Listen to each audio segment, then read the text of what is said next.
नमस्कार साथियों, अगर आप जागरूक हुए हैं भाई राजीव दीक्षित जी को सुनकर, तो आपकी जिंदगी में सवाल और जवाब बहुत सारे नए पैदा हो गए होंगे। जो सवाल पहले थे उनके जवाब पैदा कर दिए हैं भाई राजीव दीक्षित जी ने, और जो राजीव दीक्षित जी के ज्ञान से जो सवाल पैदा हुए हैं उनका जवाब देने के लिए आपके पास कोई व्यवस्था है नहीं। कुछ सवाल हैं।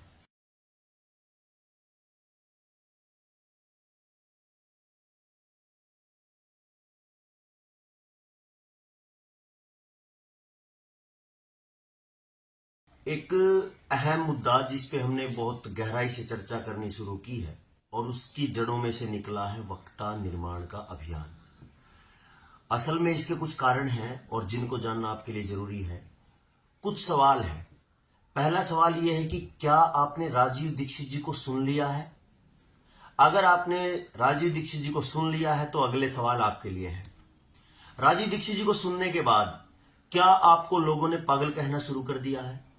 क्या आपके घर वाले कहते हैं कि इतनी सारी बातें बदल लेते हो, कभी कुछ बदलने की कहते हो, कभी कुछ बदलने की कहते हो, कभी खेती की बात करते हो तो कभी रसोई की बदलने की बात कहते हो, और घर वाले परेशान होकर आपको कह चुके कि तू बाहर है।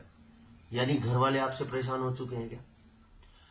और ये दोनों बातें अगर हाँ में है तो क्या तीसरी बात यह है कि आपको जानकारी का स्तर जो राजीव भाई के सुनने के बाद बढ़ा है उससे आपके सिर का दर्द, आपकी नींद गायब है क्या, या आपके सिर का दर्द बढ़ चुका है क्या? अगर ये सवाल आपके, इन सवालों का जवाब आपके लिए हाँ है तो ये वीडियो आपके लिए बहुत जरूरी है, क्योंकि समस्या जो राजीव भाई ने बताई वो भी थी, उन्होंने समाधान भी बताया, लेकिन उनकी समस्या के समाधान के जो कंटेंट से एक नई समस्या पैदा हो गई कि आप समस्या में आ गए हो। आज से ये पहला एपिसोड कहिए, इसको पहला भाग कहिए कि हम समग्र समस्या समाधान के पहले एपिसोड की बात करते हैं और समस्या को पहले समझते हैं, साथ साथ में समाधान की बात करते जाएंगे। समस्या क्या है? खेती की है, खेती बर्बाद है, पशु बर्बाद है, और स्वास्थ्य बर्बाद है, न्याय बर्बाद है, राजनीति बर्बाद है, अर्थतंत्र बर्बाद है, प्रकृति बर्बाद है, पानी बर्बाद है, हर चीज बर्बाद है। और इसके मूल में क्या है? इसके मूल में है ये। इसको हम गहराई से जानेंगे, लेकिन पहले एपिसोड में इसको समझिए। अगर आप पढ़ने के इच्छुक है तो ये पुस्तक आपको मिल सकती है। अगर आप पढ़ने के इच्छुक नहीं है तो आपको इसकी पूरी जानकारी के लिए जब तक इसकी सीरीज पूरी होती है तब तक इंतजार करना पड़ेगा। आप सुनिए। ये है ये व्यवस्था जिसने पूरी दुनिया की सारी व्यवस्थाओं को तार तार करके बर्बाद कर दिया है, और इनकी व्यवस्था चलती है इस तरीके से। समाधान की बात करेंगे, वैदिक संस्कृति की बात करेंगे, सनातन परंपराओं की बात करेंगे, और वैदिक संस्कृति की वैज्ञानिकता की बात करेंगे समाधान के रूप में। यह समस्या के रूप में हमारे पास है। क्या करते हैं ये? अगर आप इसको देख रहे हो तो आप सबसे नीचे देखिए, मैं ऊपर नहीं दिखाऊंगा, सबसे नीचे देखिए। ये हम हैं यहां, ये है पब्लिक यानी भीड़, ये जनता है। और अगर जनता यहां है तो इसका पैमाना इन्होंने सेट किया है, आपने देख भी लिया होगा। पैदा हो, पढ़ाई करो, नौकरी करो, शादी करो, रिटायरमेंट लो, मर जाओ। अब ये इसी के दायरे में कैसे बंध जाती है, इसको लिखा गया है जनता है भेड़ बकरी। तो जनता भेड़ बकरी है तो इस भेड़ बकरी को चराने वाला, पालने वाला गडरिया कौन है? सवाल है आपके लिए। तो इस गडरिये को समझते हैं कि गडरिया नजदीक है कि गडरिया कहीं और है। जो हमें चलाने वाले हैं, भीड़ को कंट्रोल करने वाले हैं, वो गडरिये के नौकर हैं कि गडरिया है? इस पूरी व्यवस्था को समझने के साथ में ही शहीद आजम भगत सिंह ने एक बात बोली थी कि हम बचाते रहे कसाईयों से भेड़ें अपनी, लेकिन उनका क्या किया जाए जिन्होंने चरागाह ही चुरा ली हो। बचाइए अपनी भीड़ों को, कहां तक बचाओगे? चरागाह आपके पास नहीं है। पूरी की पूरी स्थिति यहां है। यहां भीड़ है, भीड़ को कंट्रोल किया जा सकता है कई तरीके से। ताकत से, लेकिन ताकत से बहुत बड़े स्तर पे नहीं कंट्रोल किया जा सकता। तो दूसरे तरीके से क्या किया जा सकता है? दिमाग से, मानसिक रूप से। तो मानसिक रूप से जनता पर नियंत्रण करने के लिए क्या क्या है? इसमें लिखा है धर्म सत्ता। मैं इसको धर्म सत्ता नहीं कहूंगा, लोगों के लिए ये बहका के बता दिया गया कि धर्म सत्ता है, बल्कि ये मत पंथ संप्रदायों की सत्ता है। मत मतांतरण में उलझा दिया गया है। कभी भी मत और संप्रदाय अलग अलग होते हैं, तो जिसका जैसा मन किया वैसे वैसे लोगों ने लोगों को बेवकूफ बनाया, अपने अपने मतों के अनुसार, अपने अपने जो मजहब धर्म का नाम देकर मत पंथ संप्रदाय मतांतरण करके ये सारा। दूसरा, मीडिया। मीडिया आपको क्या दिखाती है? जो ताकत चाहती है, जो प्रशासन चाहता है, मीडिया कंट्रोल करता है। मीडिया डर दिखाता है, मीडिया लालच की बात बताता है, मीडिया ज्यादा से ज्यादा डरा के सरकारों की ताकत को ज्यादा बता के पब्लिक को नियंत्रण में करता है। कितनी झूठ बताई जाती है, कितना झूठ लोगों तक परोसा जाता है, वो आपको पता है। क्योंकि जब आप ऊपर बढ़ेंगे तो आपको मीडिया के बारे में पता चलेगा कि है क्या। एक तरफ मत पंथ संप्रदाय की सत्ताएं, दूसरी तरफ मीडिया।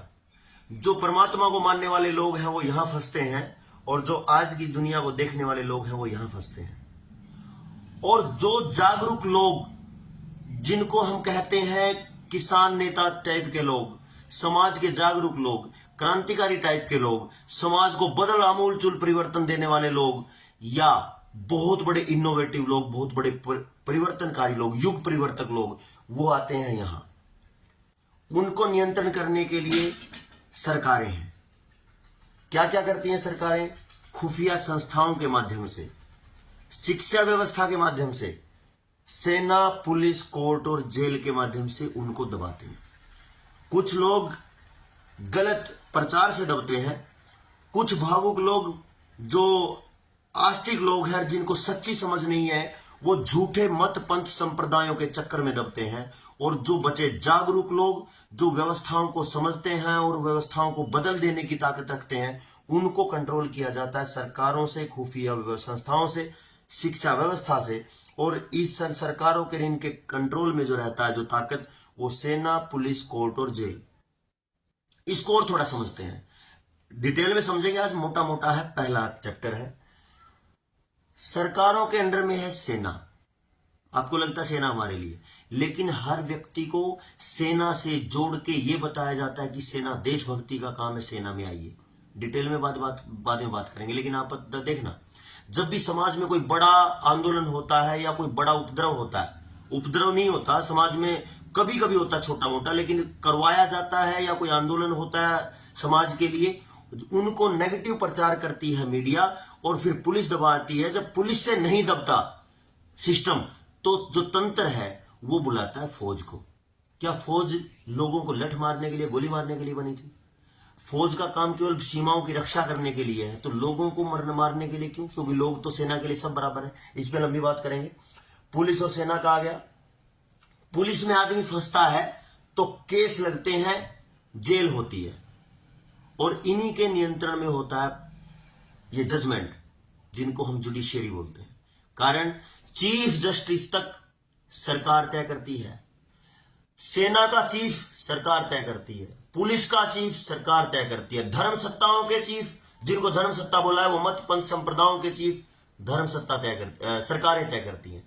यानी जनता जब भीड़ का हिस्सा है, जो भेड़ बकरियां हैं, उनको नियंत्रण करने के लिए सरकारें हैं, धर्म सत्ता है और मीडिया है। और सरकार के पास खुफिया संस्थाएं हैं, शिक्षा व्यवस्था है, सेना, पुलिस, कोर्ट और जेल है। यहां से शुरुआत होती है नियंत्रण की। अब आगे बढ़ते हैं। जनता पर जो नियंत्रण सरकारें करती है, सरकारों पर नियंत्रण कौन करता है? सरकारें बनती हैं पूंजीवाद से। सरकारों को पूंजीवाद कंट्रोल करता है। पूंजीवाद को कौन कंट्रोल करता है?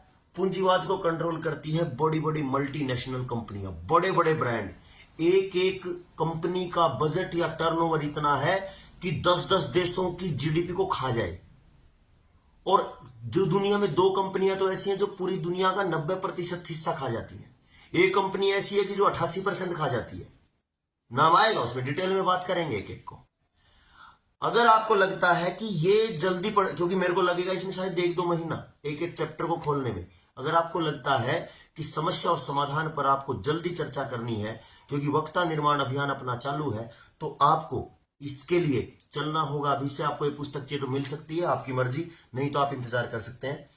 IBM कंपनी है, टोयोटा कंपनी है, मॉन्सेंटो, ये इस टाइप की जो कंपनियां हैं, एक एक कंपनी छोटे देशों को लगाओ तो 20-20, 30-30 देशों के बराबर की GDP का अकेला सिस्टम संभालती है।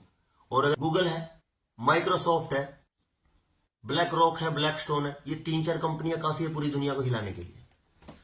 और आगे बढ़ते हैं कि ये बहुराष्ट्रीय कंपनी जो है विश्व के संसाधनों पर नियंत्रण करती है। इनके ऊपर नियंत्रण कौन करता है, ये एक बड़ा सवाल है। इनके ऊपर नियंत्रण करता है विश्व का आर्थिक नियंत्रण होता है बैंकिंग से। बैंकिंग कौन कौन सा, देखो इसको देखो एक बार। तो बैंक में क्या है, केंद्रीय बैंक है, कर लगाने वाले जो राजस्व सिस्टम है वो है, और ब्याज सिस्टम है, इंटरेस्ट सिस्टम है बैंकिंग का।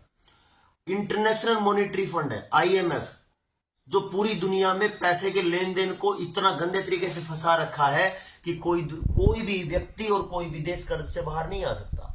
इसके तरीके, इस पे बात करेंगे बहुत गहराई से, लंबी चर्चा। वर्ल्ड बैंक, IMF और वर्ल्ड बैंक दोनों वो खिलाड़ी हैं जो इनके पास आता है वो उसके पास भेज देता है और वो उसके पास भेज देता है। कर्ज मांगने जाओ, एक कर्ज देते टाइम बोलेगा कि अपने पैसे की कीमत कम करो, दूसरा बोलेगा कि वर्ल्ड बैंक से कर्ज लेके आओ। दोनों खेलते हैं और खेल के किसी भी देश और किसी भी समाज को ऐसे कर्ज में डुबो देते हैं कि वो वापस निकलता नहीं। और है बैंक ऑफ इंटरनेशनल सेटलमेंट्स, यहां पे भी वही मुद्रा का खेल होता है। तो विश्व का आर्थिक जो नियंत्रण है, विश्व के संसाधनों पर नियंत्रण मल्टीनेशनल कंपनियां करती हैं, और विश्व का आर्थिक नियंत्रण करती है बैंकिंग सिस्टम, अंतरराष्ट्रीय गिरोह अगर कहें तो इसको गलत नहीं होगा।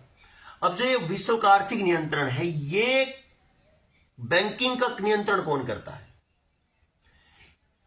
ऊपर लिखा है रणनीतिकार गोलमेज समूह, एक समूह है, राउंड टेबल ग्रुप बोलते हैं इसको। इस राउंड टेबल ग्रुप में बिंडरबर्ग ग्रुप है, क्लब ऑफ रोम है, royal institute of international affairs है, ट्राइलेटरल कमीशन है, काउंसिल ऑफ फॉरेन रिलेशंस है, और द यूनाइटेड नेशंस है। हमें लगता है कि पूरी दुनिया को यूएनओ चलाता है, यूएनओ सब कुछ है, लेकिन यूएनओ तो एक हिस्सा है जिसका हमें पता है, बाकी 5 हिस्सों का पता ही नहीं, जो मेज के चारों तरफ बैठते खुद हैं लेकिन चला पूरी दुनिया को गोल गोल घुमा रखा है, समझ नहीं आ रहा किसी को भी। अब ये जो 300, ये जो गोलमेज सम्मेलन है, इनके ऊपर 300 लोगों का आयोग, विश्व के सबसे अमीर और ताकतवर उप परिवार। तो 300 लोगों के ऊपर कौन है? 300 लोगों के उप परिवार के ऊपर है 13 लोगों की शीर्ष परिषद, विश्व के सबसे अमीर और ताकतवर परिवार। और इनके ऊपर कौन है? विश्व के शासक। एक एक को समझेंगे पूरी सीरीज में। ये समस्या पैदा कर रखी है इन्होंने, और समस्या के साथ में समझ का समाधान की समझ सबसे ज्यादा जरूरी है।